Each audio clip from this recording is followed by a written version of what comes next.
write it so that, I mean, you don't want to milk it into some huge big thing. I mean, I'd prefer you to be honest about it. No, that's fine. George Harrison handed Eric Clapton a guitar in 1973 and said nothing. What followed wasn't a jam session. It was a duel. For 2 hours, they played without speaking, fighting over the same woman with music instead of fists. Everyone watching knew Eric had won. But the real scandal started 3 years earlier when Clapton confessed his obsession, and George caught his own wife in bed with someone even closer. The letters, the lies, and the legendary song Layla were just the beginning of a betrayal that split the Beatles circle forever. George Harrison was born on February 25, 1943, in a tiny house at 12 Arnold Grove in Liverpool. The place had no garden, just an outdoor toilet, and one small coal fire to keep warm. His father, Harold, worked as a bus conductor and used to be a steward on ships, while his mother, Louise, helped at a shop. Every Sunday, while pregnant, Louise would tune the radio to faraway music from India. She believed the sitars and tablas might calm the baby inside her. Years later, that same music would shape George's entire life. But back then, it was just a small sound playing softly in a freezing house in Wavertree. In January 1950, when George was nearly 7, the family moved to a council house. 6 years later, in 1956, his life changed forever when his mother bought him a used guitar for $3.10 shillings. That's about $110 today. It was a cheap Dutch-made Egmond acoustic. It didn't look special, but to George, it was everything. A family friend showed him how to play simple songs. That same guitar would later be worth over $800,000 when auctioned, even though it didn't have its original machine heads anymore. Around the same time, one afternoon, George was riding his bike through his neighborhood when he suddenly heard a voice like nothing he'd ever heard before. It was Elvis Presley singing Heartbreak Hotel from someone's radio. He was just 12 or 13, but he never forgot that moment. Some said he even crashed his bike. From that day on, he couldn't stop thinking about guitars. He drew them in his school books and said later, "I was totally into guitars." By March 1958, George made another big decision. He quit school at 16 and started working at Blackler's, a big department store in Liverpool. He was an apprentice electrician, learning how to wire things during the day, but at night he was practicing music with his band, the Rebels. It was like living two lives, one with tools and wires, the other with chords and dreams. That job didn't last long, but it gave him enough money to start buying better gear. In 1960, when George was just 17, he traveled with the Beatles to Hamburg, Germany. The clubs were rough, loud, and full of drunks, but George didn't care. There was only one problem. He was too young to be there. He had faked his age on his passport. On November 20th, 1960, a jealous club owner turned him in, and the next day, George was deported. He had just enough money to get home. One amplifier, one beat-up suitcase, and one guitar. But things started changing fast. On August 16th, 1962, Pete Best was suddenly fired from the Beatles. It happened at 10 a.m. in Brian Epstein's record shop. George, John, and Paul had already picked Ringo Starr to replace him, but didn't tell Pete until it was done. Just 10 weeks later, they recorded Love Me Do, and everything began to snowball. Pete Best missed it all by a matter of weeks. In August 1963, George was staying in a hotel room in Bournemouth, feeling sick and bored. While lying in bed, he picked up his tape recorder and wrote his first song. He called it Don't Bother Me. He later said it was just a test to see if he could write anything at all. That song made it onto the With the Beatles album on November 22nd, 1963. But after that, it would be nearly 2 years before they allowed another George song on a Beatles record. By 1964, things were spinning out of control. The Beatles were performing 32 shows in 24 cities across 33 days. Ringo got so sick, he collapsed with a 102-degree fever and had to be replaced temporarily. George wanted to cancel the tour, but their manager refused. George said later, the stress nearly pushed them all to a breakdown. Then something unexpected happened. On April 5th, 1965, while filming Help at Twickenham Studios, George saw a sitar for the first time. It was just sitting there in the background of a restaurant scene. A few months later, on August 25th, David Crosby from The Byrds told him about Ravi Shankar. George went back to London, bought a sitar, and started started experimenting. In October 1965, he used it on Norwegian wood.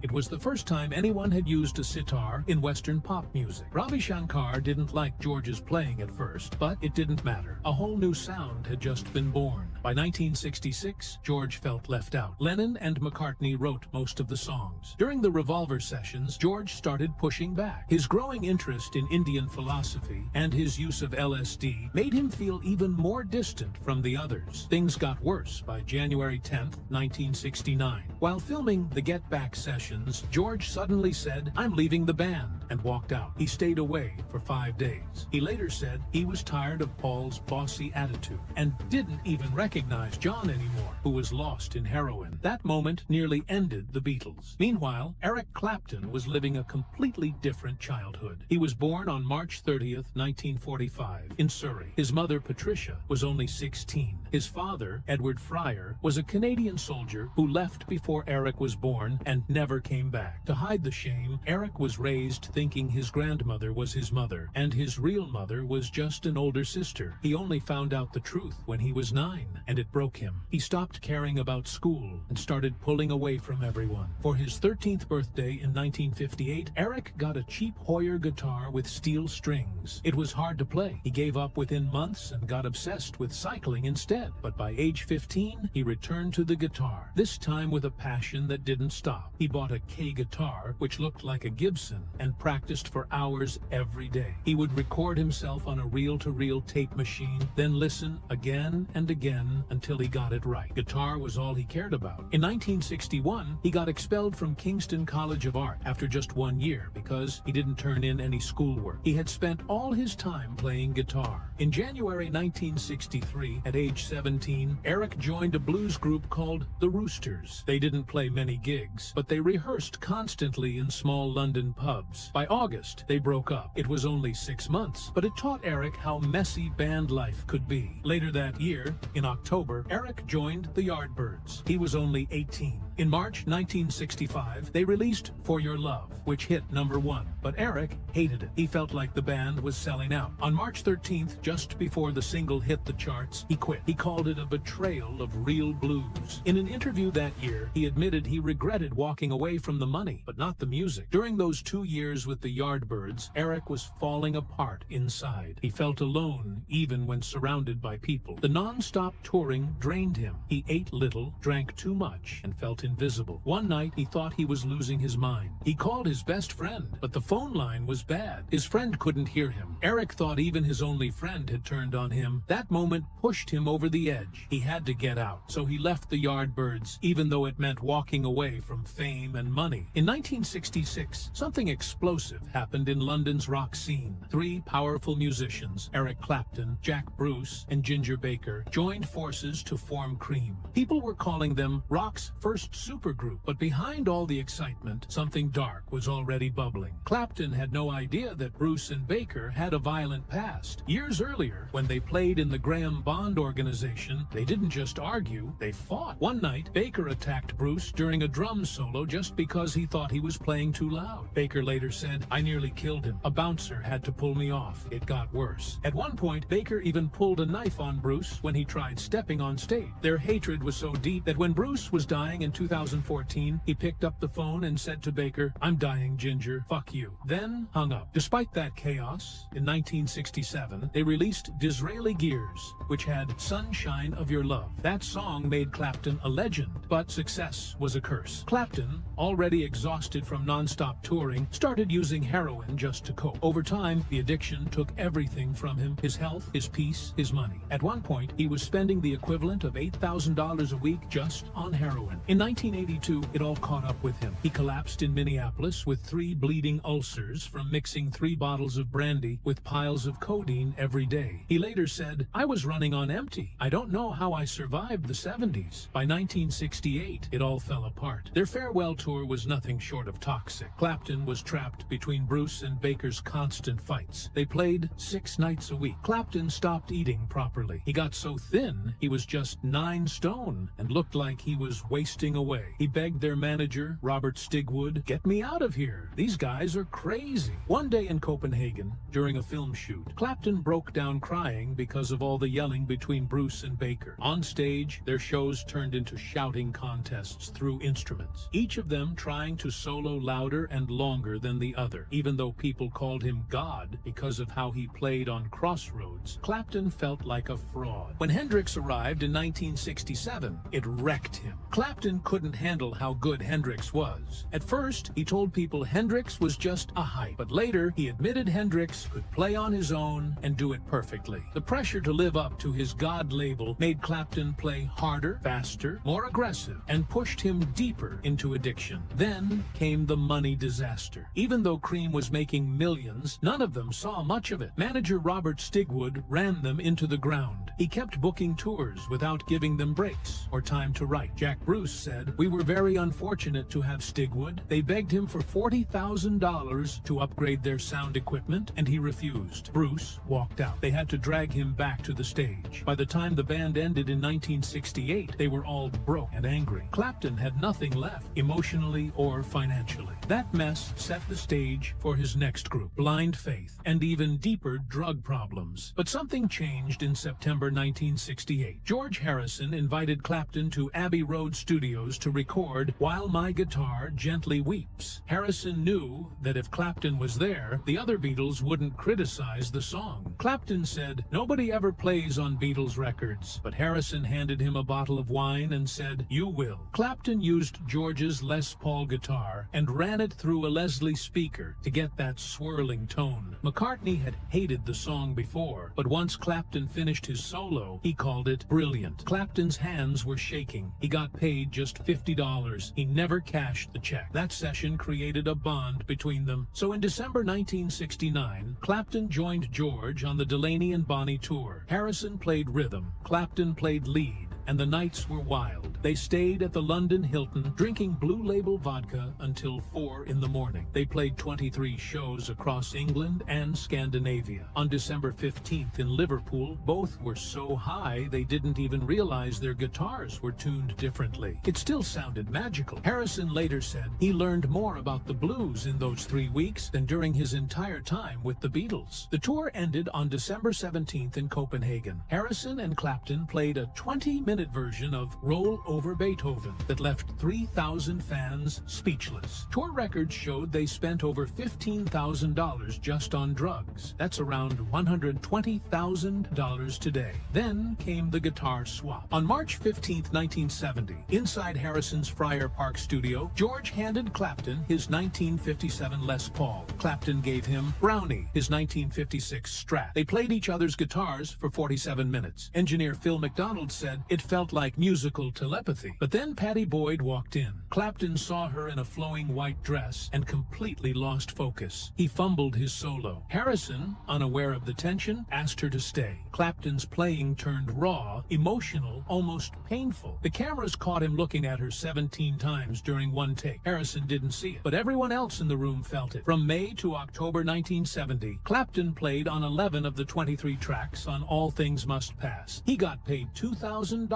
per session, but he wasn't there for the money. On June 3rd at 2 a.m., he recorded I'd Have You Anytime in a single take, tears in his eyes. During the My Sweet Lord sessions, he asked for 14 takes, not because the music needed it, but because Pattie was in the room and he wanted to impress her. On August 12th, while recording Art of Dying, he played a solo so intense Harrison stopped the session and asked, "Are you okay?" Clapton answered, "Just thinking about death, mate." But deep down, he was grieving the friendship he was about to ruin. By August 1st, 1971, things hit rock bottom. Harrison had planned the concert for Bangladesh at Madison Square Garden. Clapton was supposed to play. He even showed up to 3 rehearsals. But 48 hours before the show, Clapton overdosed. His roadie found him at 6 a.m., unconscious with foam coming out of his mouth. Harrison waited until 7:30 p.m. on the day of the concert before accepting he wasn't coming. During the song, While My Guitar Gently Weeps, cameras caught Harrison looking toward the wings, waiting. When Clapton never came out, you could see him deflate. Leon Russell played the solo. The show raised $243,418, but Harrison later said losing Clapton to drugs hurt more than any Beatles breakup. They wouldn't speak for 7 years. And behind it all, Harrison's marriage was crumbling. He married Pattie Boyd died in January 1966. By February 1968, during their trip to India with Maharishi Mahesh Yogi, he was already cheating on her. He told her later he wanted an open relationship. Boyd had introduced him to meditation in 1967, and now he was using that same spirituality to cover up betrayal. She felt crushed. Things got worse in 1971. Harrison released My Sweet Lord, which became a global hit, but it also triggered a lawsuit that dragged on for 22 years. On February 10, 1971, Bright Tunes sued him, saying he stole the melody from the Chiffons' 1963 hit He's So Fine. In 1976, the court said he was guilty of subconscious plagiarism. He had to pay $1,599,987, over $8 million in today's money. He later said, "I've never had any money from the song. It's always been in escrow. It nearly broke him." In 1973, the hypocrisy got louder. Harrison released Living in the Material World, talking about Krishna and detachment. But behind the scenes, he was doing cocaine, drinking heavily, and cheating. Patty said he would meditate all day for months, then suddenly stop, snort coke, party, and flirt. Klaus Vormann said Harrison got very heavily into drugs. He couldn't live up to the image he created. Then came the 1974 disaster tour. Harrison had laryngitis, but still did 45 shows across North America. His voice was shot. He rewrote Beatles lyrics to talk about God. People walked out during Ravi Shankar's segments. Critics destroyed him. At the last show, Harrison told the crowd, "See you in 8 years," and vanished. It all started in 1970 at a quiet house party at George Harrison's home. Eric Clapton, who was just 25 at the time, walked up to his best friend and said something that froze the whole room. He looked George in the eye and said, "I have to tell you, man, I'm in love with your wife." Patty Boyd, George's wife, was standing right there. She had no idea this was coming. No idea that Clapton's friendly visits weren't just friendly. George, who had been married to her since 1966, was furious. Right then, he turned to Patty and told her to choose. She stood in shock. She had no idea Clapton had been secretly in love with her for over a year. That one sentence from Eric didn't just break the silence, it broke everything that had been holding them together. Even after all that, Patty chose to stay with George. She rejected Eric's confession in 1971, thinking it was just a moment, but it didn't end there. Eric kept writing her letters, calling her Layla, and pouring out his feelings. He told her, "If you want me, take me. If not, break the spell that binds me." But Patty stayed loyal, even while her marriage to George was quietly falling apart. Then, in December 1973, everything collapsed. She went to visit Ringo Starr's home and walked in on something she could never forget. George was in bed with Ringo's wife, Maureen. Not only had he been cheating, but he had told Ringo he was in love with Maureen. The betrayal wasn't just between husband and wife. It split the Beatles' circle in two. John Lennon called it virtual incest. Ringo threatened divorce. And Patty, who had turned away from Eric so many times to stay loyal to George, now found herself completely broken. In 1974, the quiet affair between Eric and Patty finally began. George had no idea. Eric would come over when George was out of town. They kept it secret, meeting in London hotels and sneaking away to Clapton's estate in Surrey. Things got serious when Eric invited Patty to join him on his 1974 U.S. tour. They stopped hiding. Patty later admitted they barely even tried to keep it a secret by the middle of that year. The whole thing was made worse by the fact that George and Eric had been incredibly close. George had invited Eric into his home countless times. Eric was like family. George didn't explode in public. Instead, he picked up his guitar. In late 1973, just months before Patty left him, George recorded the song So Sad. He had started writing it in 1972 in a New York hotel room. It was cold, bitter, and full of loneliness. Nothing like the songs he used to write with the Beatles. He later said the song was depressing because that's exactly how he felt. Music was the only place where he could speak freely. He poured all the heartbreak into those lyrics. One critic later said it sounded like George's spiritual beliefs had died with his marriage. That same year, at Friar Park, something happened that would go down in rock history. After George finally found out about the affair, he didn't scream. He didn't punch anyone. He handed Eric a guitar. Patty said it was like watching two 18th century gentlemen duel with swords, but instead of blades, they used guitars. For 2 hours, they played without saying a word. John Hurt, the actor, watched the whole thing. He said it was like theater. Eric stayed calm,